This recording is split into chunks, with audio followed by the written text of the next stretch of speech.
अभी मंत्री जी बोल रहे थे, कभी मिले तो पूछना जरा उनसे, राजेंद्र पाल गौतम जी से। मैं बिना भूमिका की बात कर रहा हूँ, बिना महापुरुषों को नमन करे हुए, बिना नाम लिए हुए, क्योंकि समय की कमी है। माने राजेंद्र पाल गौतम जी बोल रहे थे, कड़वी बात है, बोल रहा हूँ ना, जाति तोड़ो समाज जोड़ो, 10 करोड़ बौद्ध बनाएंगे। कितने बने? एक भी नहीं बना। बताओ जरा हाथ खड़े करके। अरे वही रिपीट होते हैं। बताओ जरा। जीरो बेटा सन्नाटा। रिपीट होते हैं। मैं मंत्री जी का एक पत्रकार इंटरव्यू करने के लिए गया, ये वीडियो रिकॉर्ड हो रहा है, और कल को मंत्री जी देखेंगे, पूछेंगे। 2 बार से वो खुद अनुसूचित जाति के लिए सुरक्षित सीट पर विधायक का चुनाव जीतकर कह रहे हैं चमार का प्रमाण पत्र लगा करके, और दूसरों को गणित पढ़ा रहे हैं कि जाति छोड़ो समाज जोड़ो। ताली बजा सकते हो, बजाओ यहाँ नेताओं की नालायकी पर। शर्म करो यहाँ। मेरे जैसे रतनलाल जैसे, लक्ष्मण यादव जैसे, रीतू जैसे जो 10-5 एक्टिविस्ट देश में घूम रहे हैं ना, हम लोगों के हाशिए पर क्यों रहते हैं? क्यों नेताओं की भाषा नहीं बोलते? क्योंकि हमें MP MLA नहीं बनने। मुझे तो कांग्रेस पार्टी बुलंदशहर से लड़ा रही थी, भाई साहब भी दौड़ में थे, अमरीश गौतम जी। राहुल गांधी जी ने खुद कहा, राहुल जी हम आपको लड़ाना चाहते हैं, मगर साहब रहने नहीं दो, क्या करेंगे लड़ करके? फिर मेरे वाला काम कौन करेगा? एक बात सीधी सीधी कह देता हूँ, बड़े भाई अमरीश गौतम जी बैठे हैं, नेताओं के चक्कर में मत पड़ना।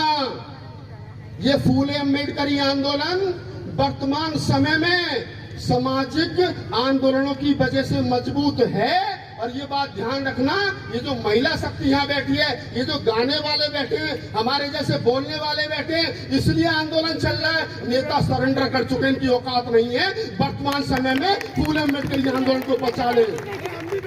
इनकी औकात नहीं है। मेरी फुल्ली मैं कहता हूँ, मेरे साथ आकर के डिबेट करिए, बताइए कौन सा नेता है जो फूले अम्बेडकरी आंदोलन को बचाने का काम कर रहा है? कोई अपनी संपत्ति बचाने का काम कर रहा है, कोई अपने भाई को बचाने का काम कर रहा है, कोई अपने परिवार को बचाने का काम कर रहा है, कोई खुद को बचाने का काम कर रहा है। कोई फूले अम्बेडकरी आंदोलन को बचाने का काम नहीं कर रहा, समाज को गुमराह करने का काम कर रहे हैं। और मैं कह रहा हूँ कोंडली वालों, एक बात ध्यान रखना, मैं रहूं ना रहूं, राहुल नागपाल रहे ना रहे, लक्ष्मण यादव रहे ना रहे, रीतू रहे ना रहे, रतनलाल रहे ना रहे, ये आंदोलन रहना चाहिए, ये आंदोलन रहना चाहिए। हम MP MLA बनने की दौड़ में नहीं है, लेकिन ये भी सच्चाई है कि अगर MP MLA बनने का मौका मिला, अगर लगा कि MP MLA बन सकते हैं, तो बिल्कुल बनेंगे। उन लोगों को, मैं अगर राहुल नागपाल को MP MLA बनने का मौका मिला तो मैं बनूंगा, लेकिन जिस दिन मैं बनूंगा, समाज से हाथ जोड़ करके अपील करूंगा कि मुझसे अब सामाजिक आंदोलन की उम्मीद छोड़ के ना,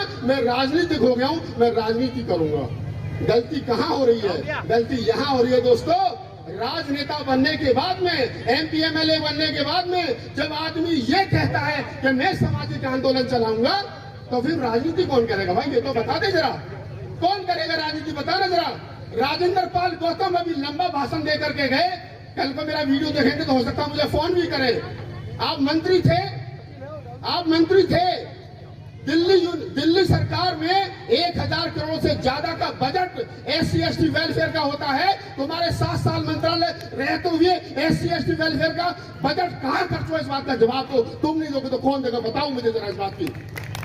60 साल के बुजुर्गों की, अमरीश गौतम जी, 60 साल से बड़े बुजुर्गों की पेंशन नहीं बन रही है, SC ST के बच्चों का वजीफा नहीं बन रहा है। तुम मिनिस्टर हो, तो राहुल नागपाल एज ए पत्रकार तुमसे इंटरव्यू करता है, तो तुम कहते हो कि 1 करोड़ बहुत बनाएंगे। अरे बहुत बनाने का काम भाई बहुत भिक्षु कर लेंगे, ये भारतीय बौद्ध महासभा वाले कर लेंगे। तुम राजनीतिक हो तो पहले ये बताओ कि हमारे हिस्से का पैसा कहाँ जा रहा है तुम्हारी देख रेख में। इसका मतलब तुम भी केजरीवाल के साथ शामिल हो, अगर नहीं हो तो बताओ मुझे, फिर मेरे हिस्से का पैसा गया कहाँ? नहीं पूछोगे? क्यों नहीं पूछोगे भाई? कब तक ये लच्छेदार भाषण सुनते रहोगे? हो सकता है कल मुझको भी धमकी मिले।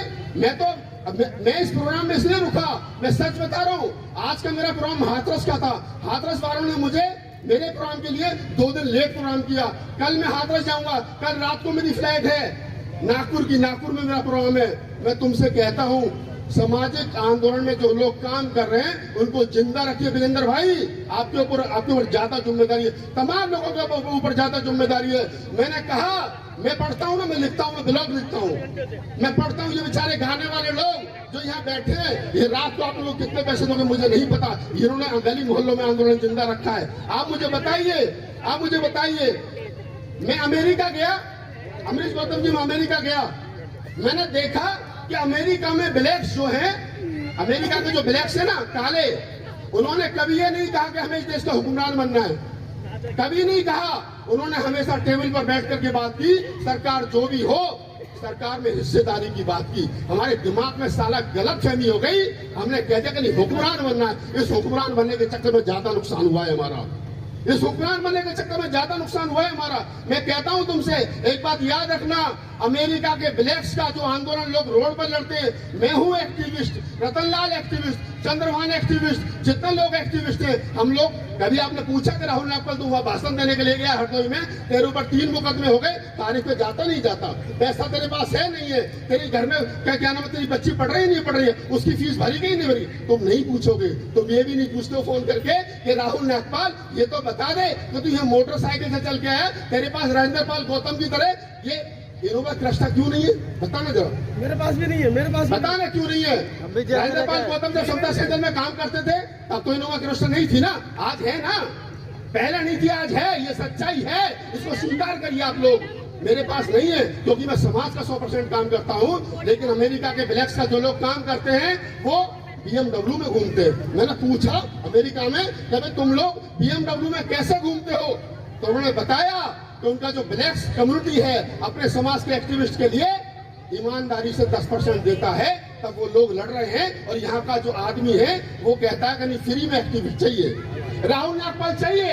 मैं यहाँ 2 घंटे से बैठा हूँ नीचे मंच पर, मंच के नीचे मैंने 22 राज्यों में 1000 से ज्यादा प्रोग्राम किए। इस मंच पर जितने लोग भाषण दे करके गए 5 राज्यों से ज्यादा किसी की शक्ल नहीं देखी होगी लोगों ने। मैंने संसद भवन में खड़े होकर 10 बार कविताएं पढ़ी है, नहीं देखी होगी शक्ल, लेकिन फिर भी मैं नीचे धैर्य के साथ बैठा हूँ क्योंकि मैंने 10 दिन पहले प्रोग्राम डायरी में नोट किया था कि राहुल नागपाल ये भाषण देगा। लेकिन मुझसे पहले वो लोग भाषण दे करके गए जिनका समाज से ज्यादा कोई लेना देना है नहीं। मेरे ऊपर 17 मुकदमे हैं देश भर में, किस बात के हैं, सिर्फ इस बात के हैं कि राहुल नागपाल हरदोई में गया था, ये कहेगा कि जो धर्म ग्रंथ तुमको मानव में एक समान की भाषा नहीं पड़ा तो धर्म ग्रंथों को बम से उड़ा दो। मेरे ऊपर मुकदमा हो गया, मैं झेल रहा हूँ ना उसको। मैं कोई MLA की तनख्वाह नहीं ले रहा हूँ, मैं MP की तनख्वाह नहीं ले रहा हूँ, मेरे पास सरकारी गाड़ी नहीं है, मेरे पास सरकारी बंगला नहीं है, लेकिन मैं लड़ता हूँ सिर्फ इसलिए कि तुम्हारे और मेरे बच्चे सुरक्षित रह सके। आने वाले आंदोलन में अभी मंत्री जी कहानी सुना रहे थे चोंच वाली, मैं कह रहा हूँ कि वो तो कितनी लड़ेंगे मुझे नहीं पता। 1 साल के बाद में चुनाव होने वाला है, कोंडली वालों सीमापुरी से साथ हो सकता है वो चुनाव लड़े। मैं नाम लेके कह रहा हूँ, डरता नहीं किसी के बाप के भी बाप से, मैं नाम लेके कह रहा हूँ। राजेंद्र पाल गौतम मंत्री जी में हिम्मत है तो अपना जाति प्रमाण पत्र साइड करें और जनरल सीट में चुनाव जीत करके दिखाएं। मैं तुम्हें चैलेंज करता हूँ इस बात का। लड़ाई है ना, समाज को गुमराह करना बंद करिए आप लोग, ये समाज का दर्द है। समाज की आज भी आजादी के 75 साल के बाद में प्रधानमंत्री जी आजादी का अमृत महोत्सव मनाते हो और एक तरफ दूसरी तरफ आज भी दलित समाज की बेटियों का बलात्कार होता हो, आज भी दलित समाज की हमारे हकोकारी मारी जाती हो, तब राहुल नागपाल को कहना पड़ता खड़े होकर के कि हमने हक और हकूक की हिमाकत की है। हाँ, अगर ये बगावत है तो हमने बगावत की है, ये सच्चाई है, ईमानदारी है, इसको स्वीकार कीजिए। और कोंडली वालों अंततः 5 मिनट का समय मिला था, संचालक साहब आ गए, इनको अगली बार जो है वो क्या नाम है मंत्री जी को दोबारा बनाना पड़ेगा। मुझे तो जो लोग बुलाते मेरे तो हवाई जहाज की टिकट भी भेजते, होटल का भी अरेंज करते, मैं तो पैसा किसी को देता नहीं, मुझे तो उल्टा देते।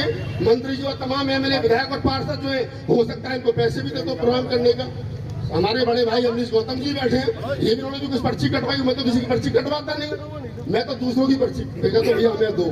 तो मैं आपसे एक बात कहता हूँ, आप जो काम करो करिए, लेकिन इतना ध्यान रखिए इस देश के अंदर ईमानदारी से जो फूले अम्बेडकर आंदोलन की लड़ाई लड़ रहे हैं उनका सम्मान कीजिए, उनके दुख सुख में शामिल होइए। राहुल नागपाल कहाँ जा रहा है, क्या कर रहा है, मुझे पैसा नहीं चाहिए आपका।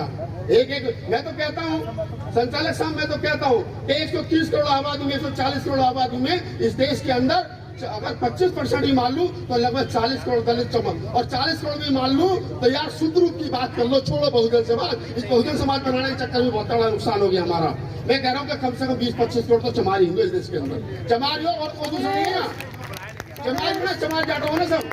तो मैं कह रहा हूँ अगर मुझे 1-1 रुपए दोगे तो मैं 40 करोड़ का आदमी हो जाऊंगा, कोई आफत नहीं आ रही। मैं तुमसे कह रहा हूँ आंदोलन जिंदा रहना चाहिए। लोग मुझसे कहते हैं नीना बहन जी, क्या नाम है आपका, मीना बहन जी, मैं कहता हूँ राहुल नागपाल रहे ना रहे, मैं आज बोल रहा हूँ यहाँ खड़े होकर के, ये आंदोलन डॉक्टर गौतम, मैं बोल रहा हूँ खड़े होकर के, ये वीडियो 10 साल के बाद देखा जाएगा, लेकिन उस समय 10 साल के बाद में ये डिजिटल हिस्ट्री बन रही है, ये देखा जाएगा वीडियो, और उस समय कहेंगे कि राहुल नागपाल 10 साल पहले, 20 साल पहले, 100 साल पहले जब मैं मर जाऊंगा तब कहेंगे कि राहुल नागपाल कोल्डी के पार्क में 100 साल पहले मूवमेंट को बचाने की बात कर रहा था। मैं कह रहा हूं मूवमेंट को बचाइए, नेता आते जाते रहेंगे, छोड़ो भाड़ में जाने दो नेताओं को, अपने कंधे मजबूत करिए। अगर ये पार्क बचाए तो समाज का नेताओं की वजह से बचाए, अगर यह मूवमेंट बचाए तो इन महिलाओं की वजह से, विजेंद्र भाई, तमाम लोग ये जो मंच पे बैठे इनकी वजह से बचाए। नेता विधायक बनते रहेंगे, 1470 क्या नाम है विधायक, 1131 सांसद। अरे गधे घोड़े को छोड़ो यार,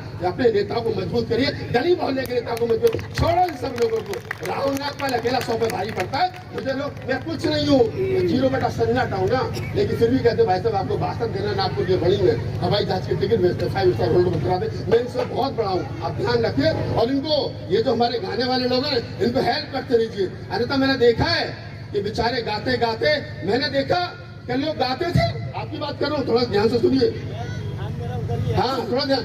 मैंने देखा एक राजनीतिक पार्टी है हमारी, उसके लिए लोग भीड़ इकट्ठा करते थे, सब साड़ी बांध के, घूंघट करके, आदमी किसी की घरवाली ने नाचे मंच पे। समता सारी दल के अध्यक्ष। अच्छा, मतलब समता सही तो जहाँ अध्यक्ष गौतम साहब वो भी नाचते थे ऐसे मंच पे है।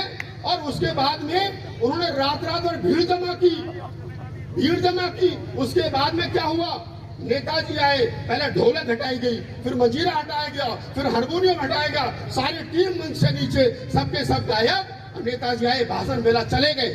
बाद में क्या हुआ भाई, वो बेचारा नीचे बैठा बैठा देख रहा, कोई मुझे 100 रुपए देगा घर जाने के लिए, मैं जाऊंगा। वो बेचारा भूखा मर गया, नेताजी एमपी एमएलए बन गया, 1000 करोड़ रुपए की प्रॉपर्टी करती। ये बेचारे आज के आज तक ऐसे ही है। मैं राष्ट्रीय कवि अभी तो बुलाया गया कि राहुल नागपाल राष्ट्रीय कवि, हाँ हूँ राष्ट्रीय कवि। ये किताब समाज ने दिया, 1000 से ज्यादा कवि सम्मेलन बाबा साहब पर किए, लेकिन मैं कविता पढ़ना नहीं चाहता। मुझे पता है मैं कविता पढ़ना नहीं चाहता हूँ, भाषण देना चाहता हूँ, मैं सुधारना चाहता हूँ समाज को। बहुत हो गई, एक शेर पढ़ता हूँ आपके लास्ट में, क्योंकि समय की अपनी सीमा है। कि ना झूठे रिश्ते रखते हैं, ना झूठी शान रखते हैं कोल्डी वालों, क्या ना झूठे रिश्ते रखते हैं, ना झूठी शान रखते हैं। दीवाने भीम के हैं हम, अलग पहचान रखते हैं, अलग पहचान रखते हैं।